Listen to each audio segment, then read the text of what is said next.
मध्य प्रदेश के पंचायत इंतखाबात को लेकर जबलपुर हाईकोर्ट में चीफ जस्टिस की बेंच में आज अहम समाअत होगी।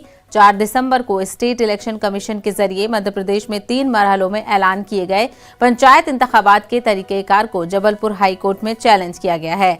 मनमोहन नागर और संदीप पटेल की जानिब से हाईकोर्ट में दायर की गई अर्जी में पंचायत इंतखाबात के तरीकेकार को चैलेंज किया गया है।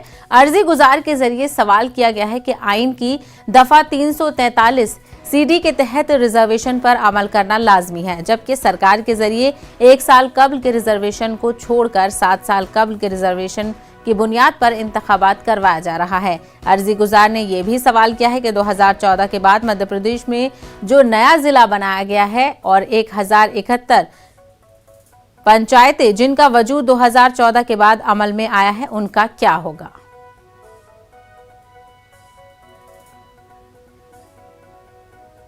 मध्य प्रदेश में बीजेपी और कांग्रेस के दरमियान एक दूसरे को बड़ा गद्दार बताने को लेकर सियासी घमासान शुरू हो गया है। सीनियर कांग्रेस लीडर दिग्विजय सिंह के जरिए ज्योतिरादित्य सिंधिया को कांग्रेस के साथ गद्दारी करने के साथ सिंधिया खानदान को झांसी की रानी से गद्दारी करने और अंग्रेज हुकूमत से वफादारी करने के बयान के बाद बीजेपी ने भी दिग्विजय सिंह पर जवाबी हमला किया है। बीजेपी के जरिए दिग्विजय सिंह के खानदान को न सिर्फ मुल्क से गद्दारी करने बल्कि अंग्रेजों और मुगलों से वफादारी करने को लेकर बीजेपी ने दस्तावेजात भी जारी किए हैं।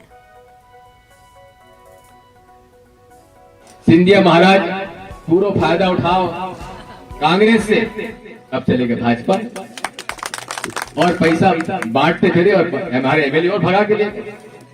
देखो गद्दार जो है इतिहास माफ नहीं करता, जो गद्दारी करता है उसके आने वाली पीढ़ियों याद रखते हैं कि इन्हें गद्दारी की थी। करते नहीं करते? आज भी जब झांसी की रानी की बात आती है तो सिंधिया परिवार की बात आती कि नहीं आती?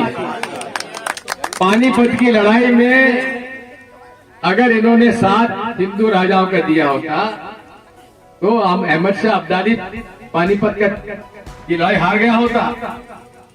और हमारे महाराज सिंधिया जी ने अगर कांग्रेस से गद्दारी नहीं की होती तो आज भी कमल